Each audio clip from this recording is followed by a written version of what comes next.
This is Retiring Today, the podcast that guides you to and through retirement. I am Molly Nelson, host of the podcast, here with Richelle Smith. She's the producer of our podcast, and AnnaMarie Morrow. She is the director of Medicare at Merkle Retirement Planning. Whether this is your first year on Medicare or you've been on it for several years, you should take a look at your plan each year. Today, we want to talk about why revisiting your coverage and your supplements is a good idea and can save you a lot of money and heartache in the long run. Richelle, AnnaMarie, one of the most famous infomercials of all time. This ran a lot when I was a child. This is an infomercial from my childhood, and the tagline was, "Set it and forget it." Put it in your showtime, then set it and forget it. In about 1 hour, the chicken is done. Okay, so we just pushed play. We listened to the famous tagline, "Set it and forget it." You've heard it now too. A lot of people remember this. It was ingenious, right? You throw it in there. So you've tasted chicken from the rotisserie. Was it everything? Absolutely. I remember this. Every Sunday after church, we'd come home to this. My mom was so excited about this purchase. And I think, it was definitely at least 2 handfuls worth of times we actually used it. But I do remember how tasty it was. But then Costco, had their rotisserie chicken come out and things kind of went that way. But I do remember this machine. When it comes to cooking chicken, set it and forget it. A tagline many people remember and enjoyed. But Medicare, that's the last thing you want to do. Yeah, do the opposite with Medicare. Because a lot of people think I turn 65, I make my election, maybe choose a supplement plan, and then I'm off into the sunset. But no, each year they really need to revisit all of this. Every year. I like to tell people, families that we work with, individuals on Medicare, think of it like you do meeting with your tax accountant at the beginning of the year. Meet with your Medicare agent at the end of every year between October 15th and December 7th. That is the annual enrollment period, and this is your opportunity to make sure that you are set up for success on whether it's the same plan or if you need to make a change to a different plan. This is your time frame to do that every year. And I'm glad you said meet with your Medicare agent, because I think traditionally a lot of people work with a financial advisor and then their Medicare elections, Medicare decisions, supplement stuff is in another building, another location. Maybe they have a rapport.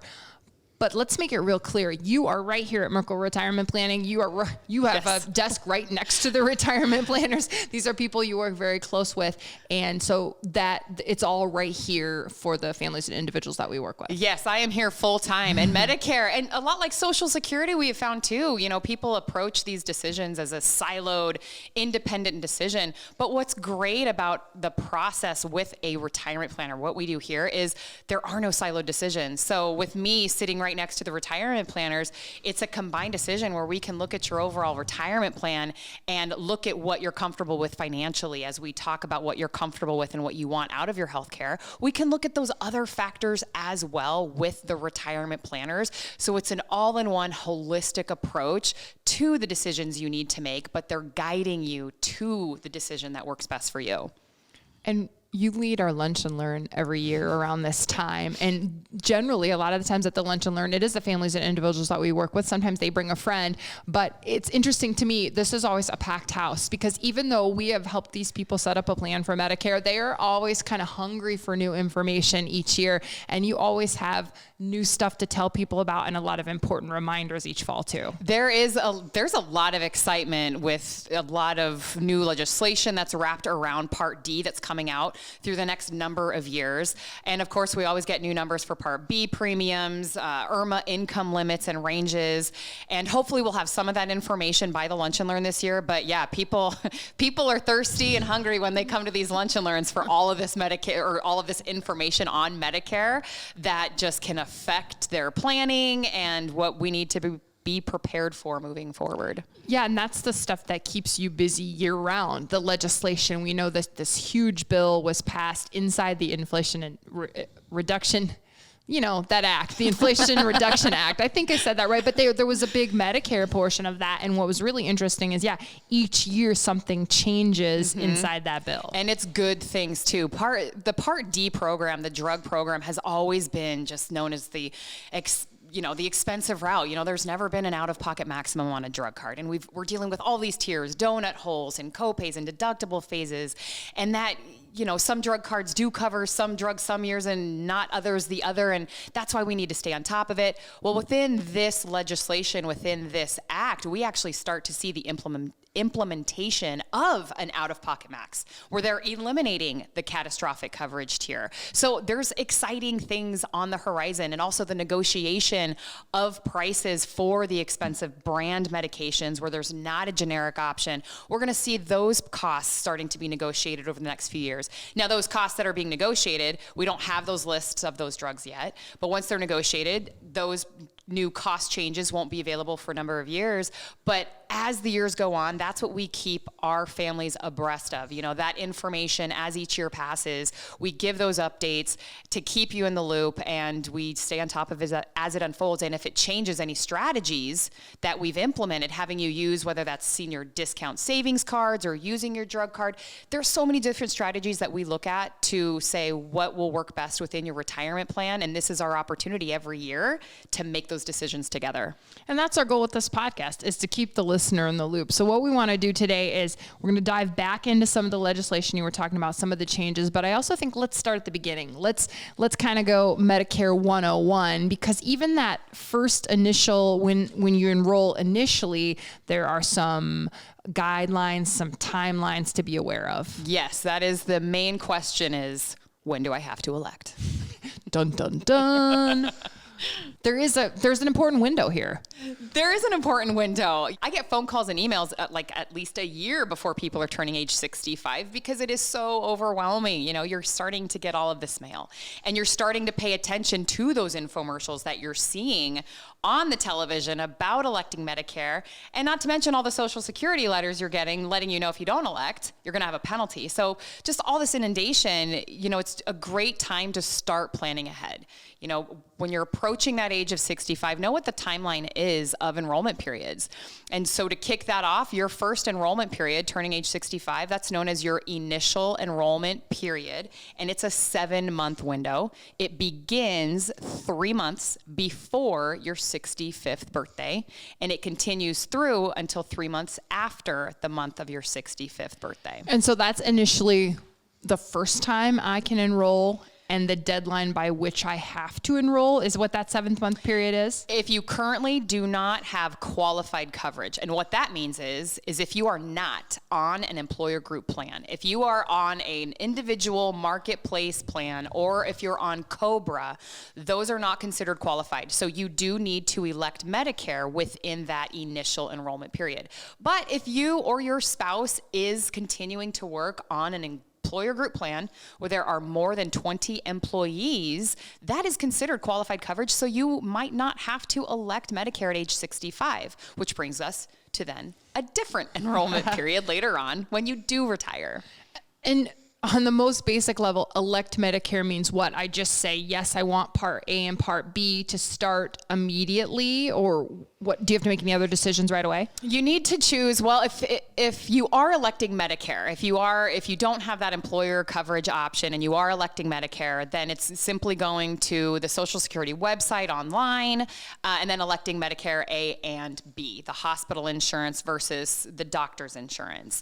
But if you're not electing Medicare at age 65 because you or your spouse is continuing to work and you will be on that employer group coverage, then you have the decision to make, do I elect just Part A or not? Because you do not have to elect both at the same time. And a part of that decision making is, and this is why I work right next to our retirement planners, is we look at the cost analysis. We do a cost analysis of what income is if you have that option for employer coverage. What would it still be a good idea to do your spouse's coverage or stay on your own? What's more cost effective within that area? Or then if we're doing Roth conversions, if there's strategies we're implementing within your overall plan to where we might say, hey, if you have this employer group option, let's take advantage of that so we can implement these other strategies within the investment plan. That will also guide us to making that decision on when to elect Medicare. Is it common then to be 65, continue working, not use the group coverage, and then go ahead and elect Medicare? It is. It's probably, I'd say, 60-40 split, maybe even 50-50, because we like to get together, look at that cost analysis. Are your monthly premiums on the employer plan what you're responsible for paying? Is that higher or lower than the Medicare premium. What are you paying for medications on the employer plan versus what are you going to be paying for your medications on Medicare? So once we have that cost analysis put together and we can review it as a part of your overall retirement plan, that's when we can really be guided to that decision. When do we elect Medicare? Some of those Medicare flyers that people get talk about penalties. Are there penalties for not electing Medicare if you're not on a qualified plan? Yes, there is a penalty. Let's say you're on just the marketplace, an individual marketplace plan on healthcare.gov. You turn 65, but you're like, no, I'm getting this, subsidy, this huge savings on the marketplace. I don't want to elect Medicare at this time. You will have a Part B penalty when you do go to elect Medicare Part B. And you'll have this penalty with your monthly premium throughout the duration of your lifetime. Is there ever a scenario under which people stay on their marketplace coverage and don't elect Medicare and pay the penalty on purpose because it's so much cheaper to be on the marketplace, or is that generally not the way it goes? I haven't seen that. I have not met a person who is paying that Part B penalty. I will tell you though, I have had clients working with refuse to elect a drug card. So a drug card, if you don't elect a Part D drug card within a certain amount of time of electing Part B, I think it's like 63 days, if you go without coverage, you will then have a Part D penalty when you elect a drug card later on in life. But there are people, these clients I'm thinking of, they don't take medications, they're healthy, they don't foresee ever having to do that. So why do I want to pay a monthly premium for something I don't need? There's all these other models I can use. If I do start accumulating medications, I'm not going to pay that.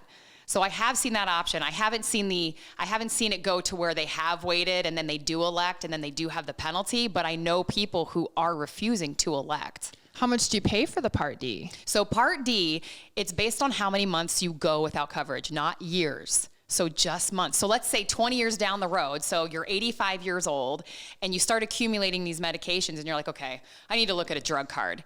So you go to elect a drug card, you will have incurred a 1% penalty for every month you went without coverage.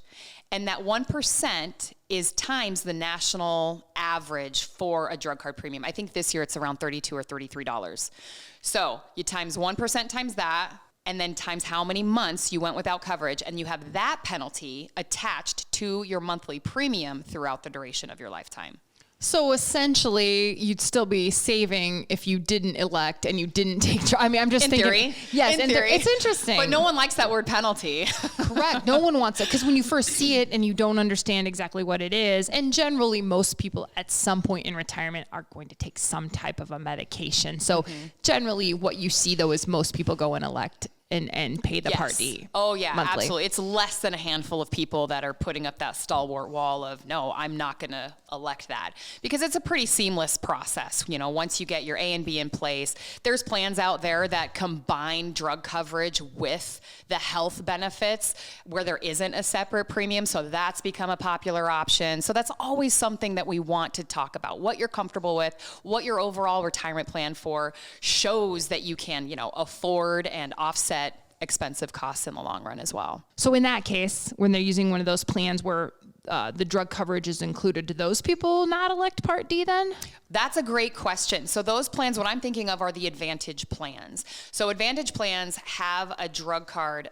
Not all of them, but the majority of Advantage plans have a drug card built into them already. So there is no separate premium when electing Part D. It's already within that plan. So those people aren't paying a penalty.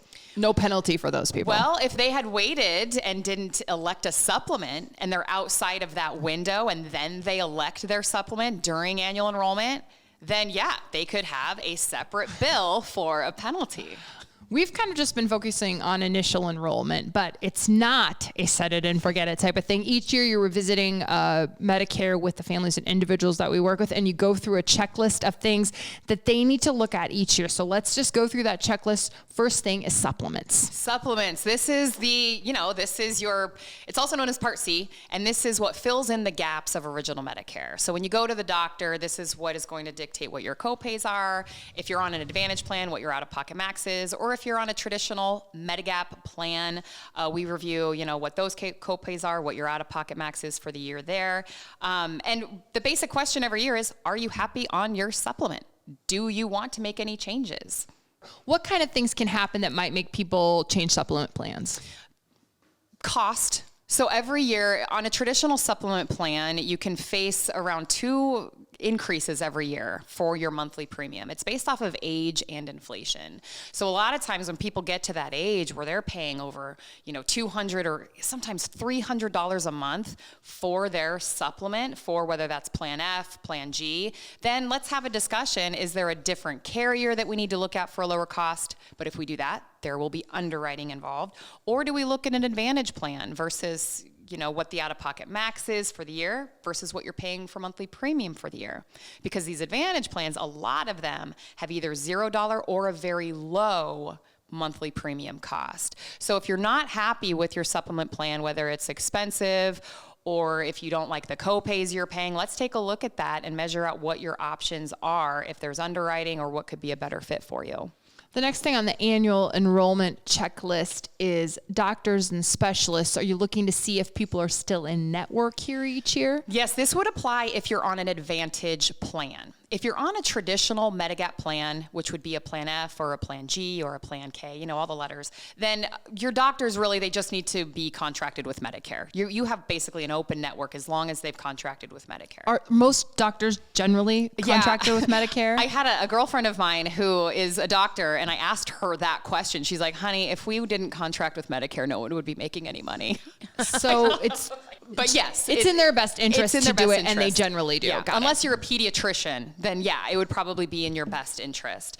But then, so that really applies to the checklist where people are on Advantage plans, because these are networked plans.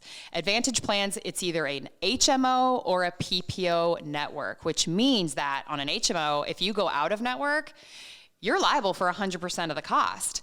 PPO, you can still go out of network, but you could pay a higher share of the cost. So this is where every year doctors have that option, whether to contract with that plan the following year. And we have seen it to where they opt out and people didn't do their due diligence of making sure they're in network, and all of a sudden they're paying such a higher cost to go out of network. So this is absolutely a part of that checklist process. So tell me, what are you doing then with the families and individuals? Are you taking a look at their doctors? Are they giving you a list of those, and then you're cross-referencing that to make sure it's still within network in their plan? Yes, with that due diligence process, at the beginning of annual enrollment, we do this fact-finding research. With families that we work with, we request this information that they're willing to share with us to make sure that, we can look at what any network changes are for the upcoming year. And then also, which I think is coming up next, is the drug coverage as well. And then, so if you find that the doctor that they use is not still part of their supplement plan, then they have 2 options. They can continue to go and just know that there's some out-of-pocket costs coming, or maybe you'll talk to them about, hey, do you want to look at changing to a supplement plan that your doctor is contracting with? Exactly. Just setting people up for success in the next year, whether that's giving them the knowledge that, hey, your copay could be this, your new out-of-pocket max could be higher due to going out of network, or let's find you a plan that can fill in that gap.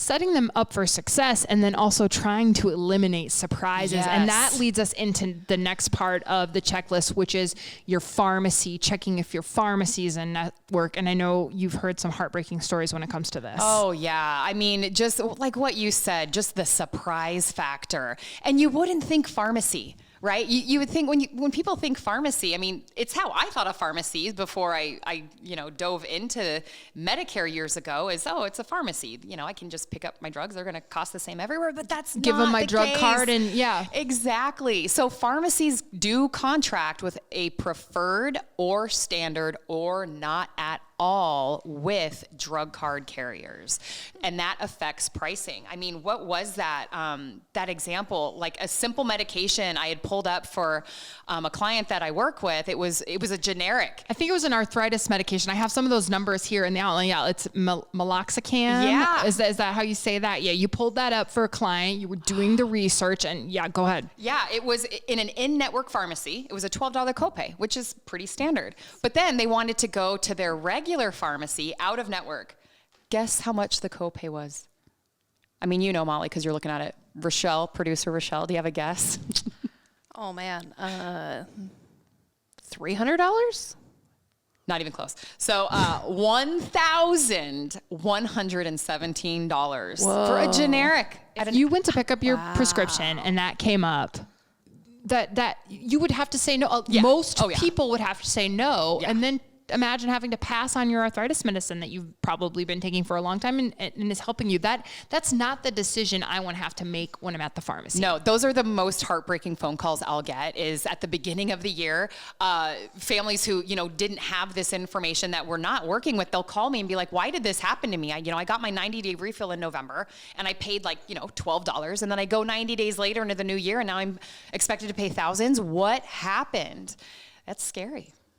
And that's what you're trying to avoid. So same thing, I'm assuming, with the doctors. You do this kind of cross-referencing, and then what decisions do people make if you tell them about this? Hey, I just looked at this meloxicam, and I found this out. Do you find that they switch pharmacies, or do they end up generally switching supplement plans? No, it would definitely go pharmacy. I mean, depending on where you live. I mean, we look at what pharmacies are available in that area. A lot of rural places in Iowa, it's hard to navigate that. But then a lot of times what we found in rural Iowa is these pharmacy owners who are out of network, they don't want to lose business. These are mom and pop pharmacy stores. So a lot of times, in some cases, we have found maybe a simple discussion. Hey, how can we navigate this cost if, one of the major pharmacies is not available? It's hours drives away. Maybe it can come down to just a simple conversation. Okay, and the pharmacy owner may be willing to add that to their network. That's really helpful to know that that's even a possibility, especially if you live in a community, maybe there's just one or two pharmacy options.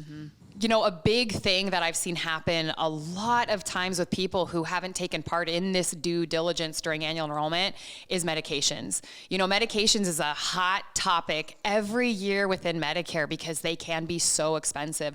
So I would say what keeps annual enrollment the busiest time of year is checking medications. Supplements, on average, people are comfortable with where they're at, as long as there hasn't been a huge blow up in cost. So that we don't see a lot of change with, but it's the drug cards that we see a lot of change with, because even if your medications have not changed, drug cards, whether it's a standalone drug card or a drug card within an Advantage plan, those plans can and do change the medications they cover every year. So, we're talking about meloxicam, for example. Let's say it is covered on a standalone drug card 1 year, but then you go get it refilled the following year and it's no longer covered. You could also see that $1,000 difference.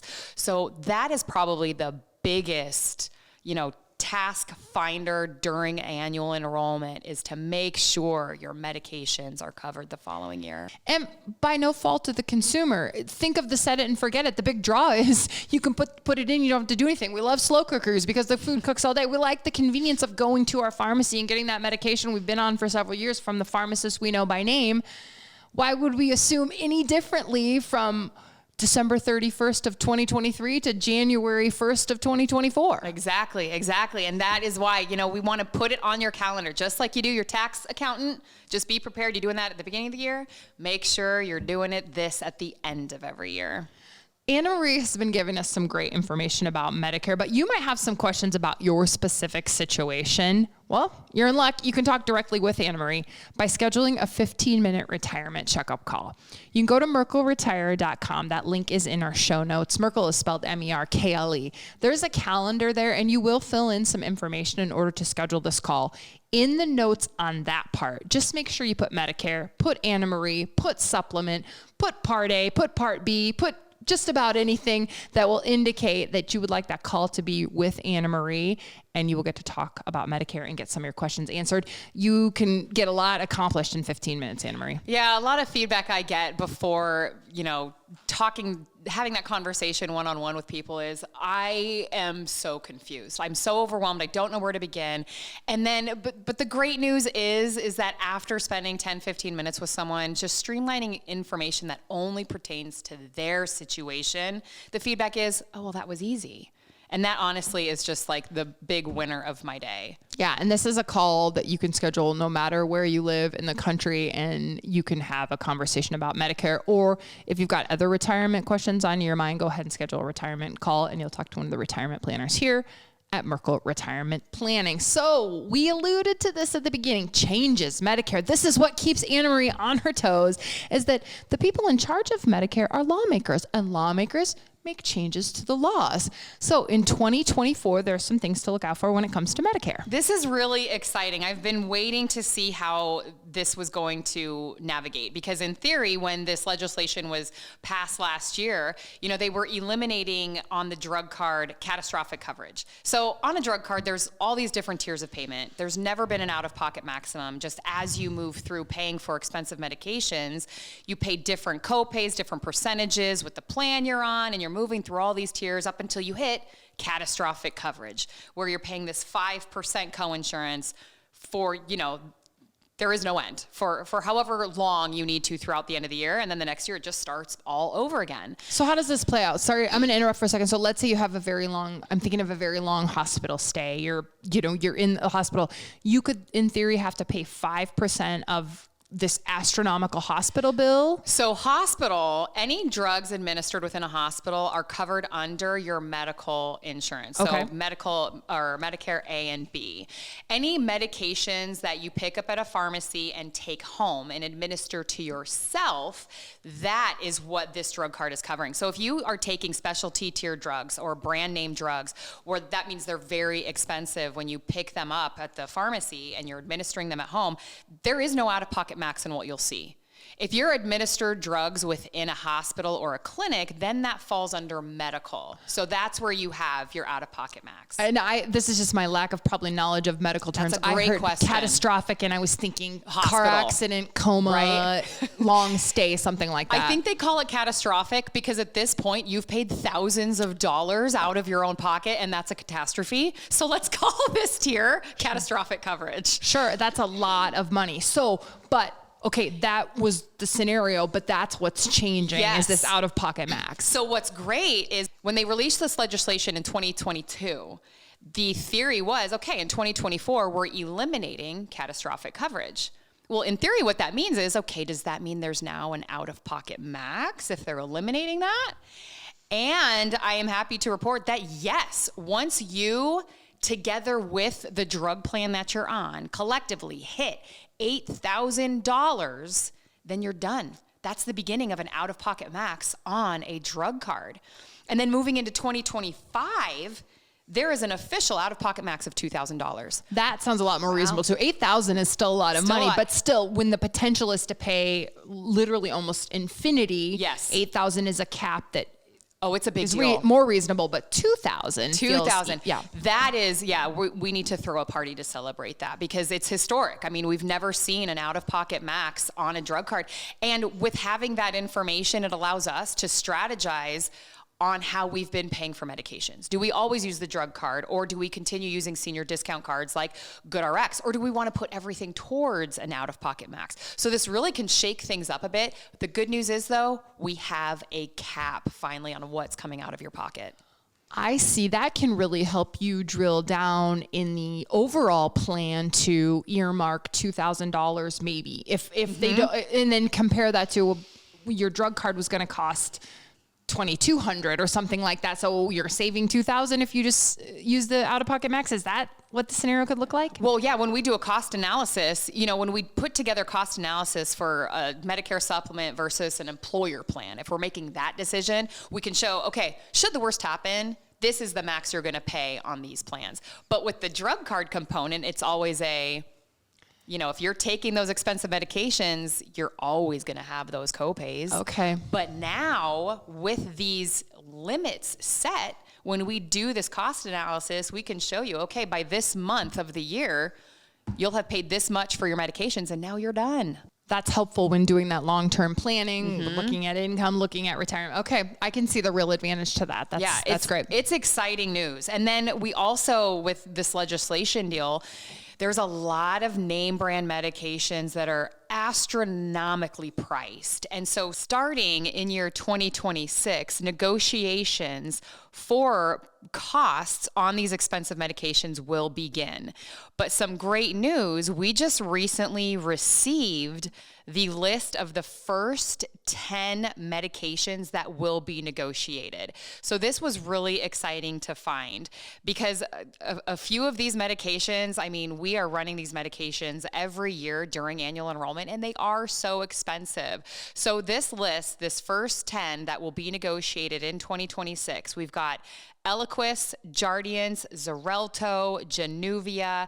That's just the first 4, and those are pretty popular. And so this is really exciting news. We can start to see negotiations in lowering these costs take place in 2026. So keep your ears and eyes open. We release that information as it becomes available as these years go on. Yeah, and previously the government, which is who runs Medicare, has not been able to negotiate with pharmacies. It's just never been, I guess, an option. I don't want to use the word illegal, but it just has not. They've set the price. The government's had to pay it. Well, now the government or whoever negotiates on behalf of Medicare can come back and go, wait a second, which is what is happening in the marketplace with the supplements and all of that. So of course it makes sense that the federal government should be able to negotiate, and then now it's going to happen for the first time. Yeah, we're taking baby steps to hopefully just streamline all of this Medicare program. I mean, it's a behemoth. It's 65 and older in the United States. We've got baby boomers. We have this retirement revolution. Everyone is going on Medicare,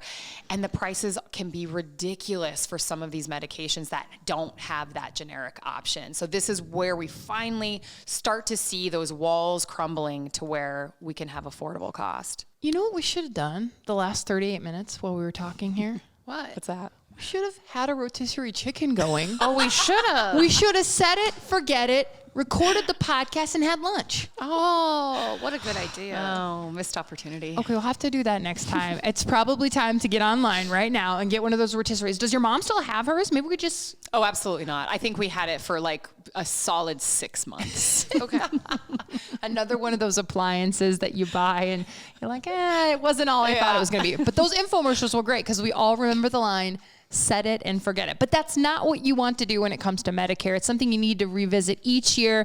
And a great way to start talking about your Medicare checklist and working through it is by scheduling a 15-minute retirement checkup call. In the notes, go ahead and put Medicare or AnnaMarie's name or something that will prompt that call to go directly to AnnaMarie Morrow, our director of Medicare, and you can start getting answers to your Medicare questions. We'll continue talking about all of the aspects of retirement on this podcast. It's Retiring Today, and we thank you for listening.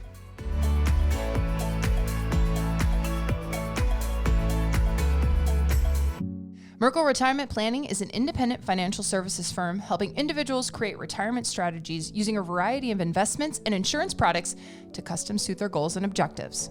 Any information discussed in these shows is for educational purposes only and should not be construed as investment, tax, or legal advice. Investment advisory services are offered through Elite Retirement Planning LLC. Insurance services are offered through MRP Insurance LLC. And? Sorry. When do you have to elect? I'll say something. Yeah, okay. There's a win. I'll kind of give you a lead. So when do I elect? Dun, dun, dun. There's an important window here. Yeah. And that's where you take it and go. Yeah, sorry.